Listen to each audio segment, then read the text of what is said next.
It's easier to train a machine than it is to train a person. You agree with that? And it's also scalable.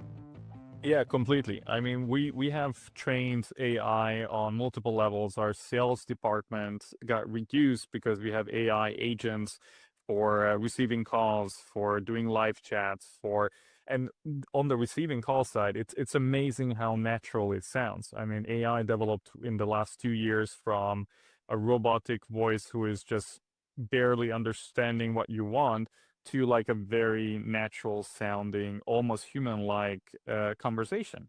So it does really, and it's incredible to think, where are we going to be 2 years from now? Yeah, no, 100%. And you're talking about the kind of automated voices for responding. I mean, my immediate reaction is I hate those standards where you call in and it says, if you want this, click 1. If you want that, click 2. If you want, which is the old style. And we may lack the imagination to imagine what it can actually look like. What does it look like? So, I mean, you literally just, as soon as you dial our number, the agent picks it up and is like, hey, how may I help you? And you just tell them, I'm looking to talk to a sales representative. Then it will ask you, oh, wonderful. Then what are you exactly looking for? What kind of services are you looking for? And it gives you the answers. You tell them, I'm selling shoes online. Then it tells you, okay, you can do that in these facilities. Like, it has access to a massive database, our contracts, our agreements, our pricing list. It has a lot more information than a human agent, and it's providing information that humans can't even comprehend all that information. So it's very, very useful. It's better than a human. Fastlane Founders and Legacy with Jason Barnard. Each week, Jason sits down with successful entrepreneurs, CEOs, and executives and get them to share how they mastered the delicate balance between rapid growth and enduring success in the business world. How can we quickly build a profitable business that stands the test of time and becomes our legacy? A legacy we're proud of. Fastlane Founders and Legacy with Jason Barnard. Hi, everybody, and welcome to another Fastlane Founders and Legacy. I'm Jason Barnard, and I'm here with a quick hello, and we're good to go. Welcome to the show, Abel Horvath. Hey there. It's lovely to meet you, and thank you for having me on the show. Brilliant. You're in Turkey with a very dark sky behind you and a beach, if I see correctly. Correct. Yes, it's about 9 p.m. right now, so it got a little dark, but the weather is still fantastic, so can't complain. So this is what happens when you automate systems that scale. You get to sit on the beach in Turkey in the middle of the week, and your company's still making money with the automated systems you've got in place. Correct. Yes. So these are some of the benefits once you get to that point. Yeah. Right. So we'll be talking about that dream. Delightful. Before we get into all of that, here is your traditional Google search results, the old blue links that we all recognize from years and years and years. I've been doing this 27 years now. The blue links, the foundation of everything we knew about Google search. And in the last couple of weeks, it's totally changed. And now you have AI mode and that same research. Instead of having the boring blue links with a couple of photos, we have your entire career written out in front of us. And it has used 8 cascading queries. So it's taken your name and then related queries, built that up with, I think it was 70 different passages of different pages to create this single response. That is really powerful. And this is the future of where search, or research rather, is going, not just with Google, with ChatGPT. How do you feel about that, Abel? Well, it's exciting. I mean, it makes life a lot easier when you don't have to go through those 70 pages and you get the quick summary. I hope what Google found is all positive. But yeah, it's fascinating how the world is changing, and we can make decisions a lot quicker, right? Right, and you say, I hope what it found was positive. And at Kalicube, what we do is stop you having to hope. You know that it's going to show the positive stuff because we engineer everything so it does, and it gets it all right. And I think kind of that's something that people don't really pay attention to, is your digital footprint is what Google is using and ChatGPT is using to represent you when somebody asks them about you. And leaving it to luck could be fine. I personally would argue, for my personal brand, I don't like leaving it to luck. But the topic today isn't that, it's systems at scale. You have a fulfillment hub with 47 e-commerce platforms. The whole thing is automated, and your team is very small. Am I correct? Correct. So we do have a warehouse team as well, which is we operate multiple warehouses across the US and Europe, but ultimately the software itself and the usage of it is quite simple and straightforward. So compared to how many companies we work with, our administrative team is quite small. Right. And the idea of automation, I mean, you came into this and thought immediately, I'm going to do something really complicated that, generally speaking, has a lot of human interaction, and I'm going to automate the whole lot to beat the competition. Was that more or less it? Correct. Yes. So the whole 3PL industry, it's quite old. Like logistics, logistics been around for ages. So what we came in with is kind of focusing on e-commerce, and then look at the tech aspect of it and see how we can create a product that's just runs without much of human interaction. And I think we have succeeded with that. So it's been working. Right. So, I mean, I was talking to you earlier on. I have Elisa, who's the head of production, who is now saying, I want to automate absolutely everything in production that I possibly can, because it's easier to train a machine than it is to train a person. You agree with that? And it's also scalable. Yeah, completely. I mean, we have trained AI on multiple levels. Our sales department got reduced because we have AI agents for receiving calls, for doing live chats, and on the receiving call side, it's amazing how natural it sounds. I mean, AI developed in the last 2 years from a robotic voice who is just barely understanding what you want to like a very natural sounding, almost human-like conversation. So Well, it does really, and it's incredible to think, where are we going to be 2 years from now?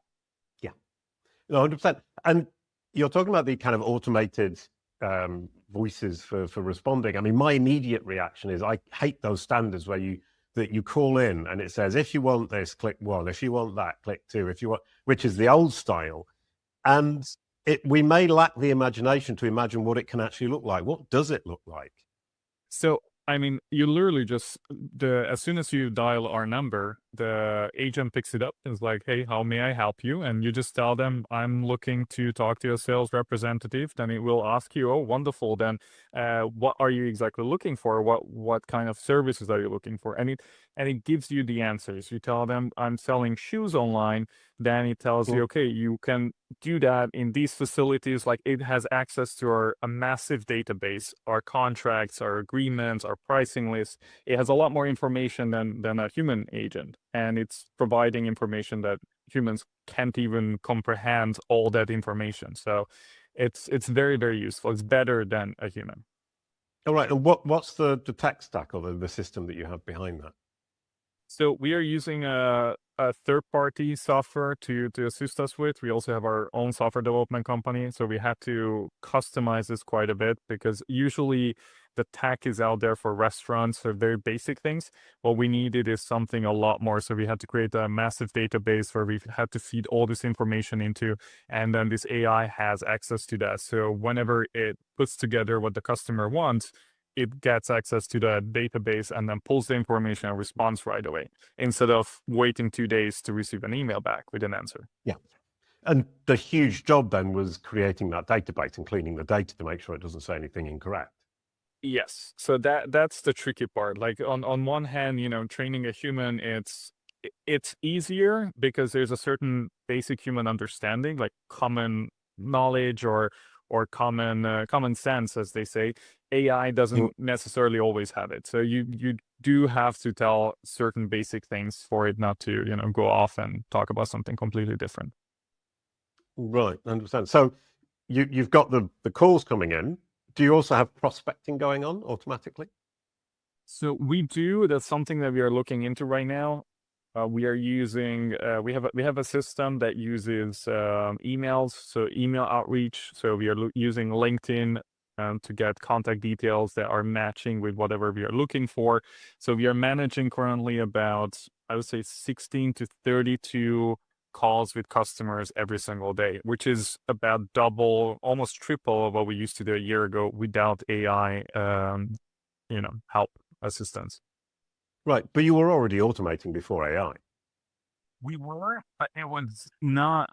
It was very different. Like it was kind of like you said, push number one to reach this one, push number two to reach that person. So it was not to the level that we are at right now.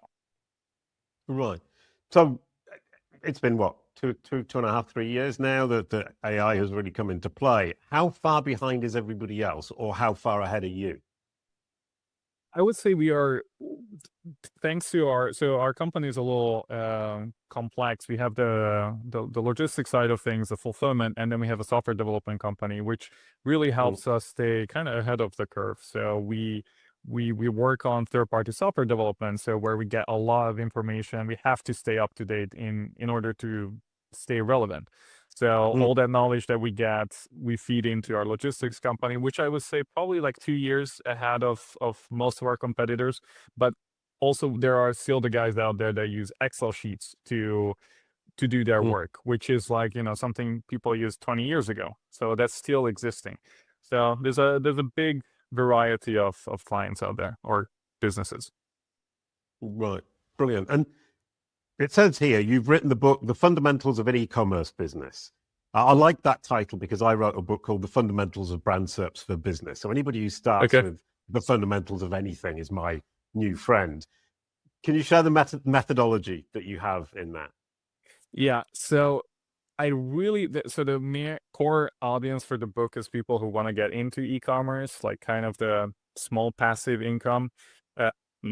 It kind of explains how you can set up from a Shopify site, then move from a Shopify site to marketing, Google marketing, advertising, just kind of basics to get you off the ground, and all the way to the basics of scaling.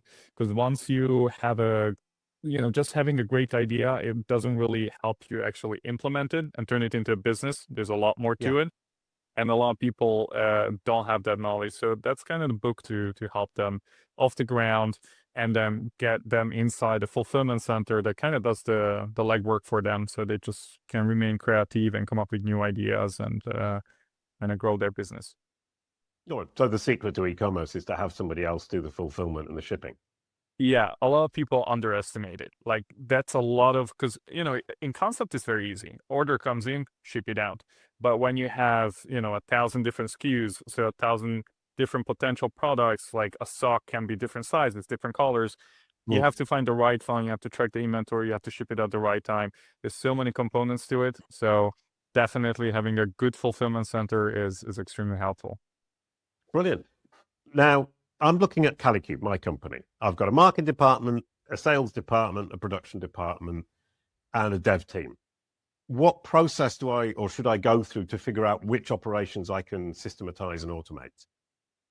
So anything that repetitive task, I would start with that. So that's kind of how we looked at it. So things that we do the same way for all of our customers, like for example, the sales process was always usually the same questions or similar questions, and we went through the same process. So we set up a system that took us quite a bit, like about 6 to 9 months, where we can fully automate that process. Then we moved on to the onboarding. So kind of one is a repetitive task. The other one is just literally starting from where the customer joins our company all the way through the life cycle. So from the start to the finish, and then kind of make sure that each component that's following fits to the one previously. And for the onboarding, it's not just one series of events. So you have different personas with different onboarding processes. Correct. Yeah. So we have an onboarding specialist that's kind of stay on top of the company. But then they have a meeting with the billing department, the accounting department, and the warehouse department, the packaging department. So there's a lot of components to set everything perfectly. But we try to kind of automate that as well. So you receive information up front to speed up the process, to make it for everyone a little bit easier to join our services and our company. And what are examples of things that you've automated? I mean, outgoing emails, replies to emails? All of that. So outgoing emails, replies to emails, as I mentioned, the phone. The other one is it gets a little bit more complex, but on the shipping side, we have a software that looks at whatever is the cheapest shipping method to ship your products, depending on where your customers are, how heavy the packages are, um, depending on different rates. Then we took it a step further where, let's say, UPS or FedEx tells you, hey, we're going to deliver it in 5 days, but we have the data supporting that they actually, on that route, even though they say 5 days, they deliver it, historically speaking, within 3 days. So we start Right. using different services based on our own data to optimize the shipping costs for other customers. So that's really gets down not just on the process side, but monetary benefits of automation. Right. Okay. And from the marketing side, have you automated things? From the marketing side, we do use a few services to send out emails. It's mainly the cold emails that we have automated. Other than that, it's relatively minimal, I must say, because we get a Is lot that of customers coming in. So right? It's because you don't need the customers rather than you don't want to automate the marketing. yeah, correct. So we're already getting a lot of customers in. So our focus was really just to get them, in the company and make sure they are happy. That was our priority one. And then marketing kind of took a backseat due to the volume of new customers we already had anyway. Right. So if we go back to kind of an automation, let's go back to production or onboarding. Sorry, onboarding. How do you manage the transition from the time it's manual to the time that it's then automated? Because there's a period when it's kind of neither one nor the other. Yeah, that's a very tough period because during that time, employees don't know when they actually should be involved and when they shouldn't be. So, and a lot goes wrong where customers are not getting a response to their emails because the employees think, okay, the AI or the automation already took over. So we had it was a tough period for us. It took us about 3 months to go from one process to the other.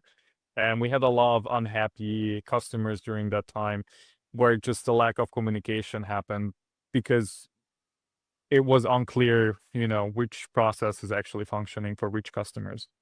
Right. Okay. So that's immediately a kind of problem I can see. And that, what do you need to do? Do you need to say, okay, we're going to prepare for 6 months. We're going to have 3 months of general problems with people not getting the right email or getting too many emails or being forgotten, and then it's going to settle down? Or is it, in retrospect, was there a way you could have dealt with it better?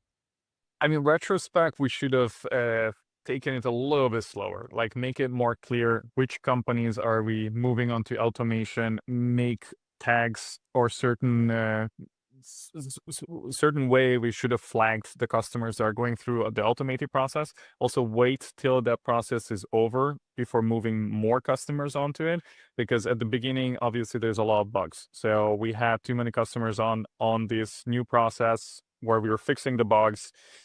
Obviously it created a bit of tension. So if I would do it again, I would just put a single customer on there. Let's see how it runs. It's going to take, the whole process would take probably twice as long, but it would be just a better experience for everyone. Yeah. So kind of that temptation to leap in and think, let's just do it all at one go is very foolish.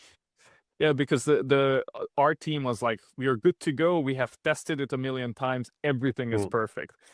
And I'm like, okay, let's give it a try. Let's move on to this new system. And then boom, all these, problems come up that they didn't even think about could happen. So. Right. Super. And so you've got this system set up. It's now working absolutely fine. There are very few issues, very few bugs. How do you ensure that it's future-proof? Well, that's the thing. You constantly have to keep looking at it. So even though you have an AI or automation, you since the technology advances so fast and things change, like you mentioned earlier, the Google analytics or Google itself is also updating its algorithm. Same thing here. There's new tools coming out. If you want to stay relevant, you constantly have to innovate and then use those new tools. Like, for example, recently Google announced the VO3, I think, the video tool. The things you can do with it is amazing for social media, and our social media team is using it right away. But if we would just stick around with that one, we would miss out. There's VO4, 5, 6 going to come out soon. So we constantly have to use new tools in order to be, the best in the market. But isn't there a danger that you're going to jump on every bandwagon that comes along and some of them are simply not going to go anywhere? There certainly is, and we had that in the past. We tried certain things that just did not work out. I would say we don't really jump on it. We put someone to work on it, see if it's feasible, and if we see true benefits, then we pivot over. But we try a whole bunch of different things constantly. Every month, the guys are coming to me with new ideas, new tools, and we do try them. And then we decide whether if it's worth, paying for it or worth further exploration, or we just, stay with what we got. Yeah, and is the decision with you each time, or is it a group decision? So as a group, they come to me, and ultimately it's up to me whether I think it's makes sense to further explore it. I like to be involved because I personally really enjoy these conversations about like new tools and what else is out there. I mean, every now and then they come up with like there are certain tools I didn't even know exist. So it's quite interesting to see that and talk about it. Right. Brilliant. That's absolutely delightful. So you now have automation, and it's not future-proof, but it's certainly adaptable. And basically, it's never a set it and forget it. You're always going to be updating your automation. So at Kalicube, we're going to be building our automation, and we're going to stay on the game like you do. Thank you so much, Abel. Yeah. No, you're very welcome. You get the outro song. A quick goodbye to end the show. Thank you, Abel. Thank you. Your corporate and personal brands are what Google and AI say they are. We can give you back control. Kalicube.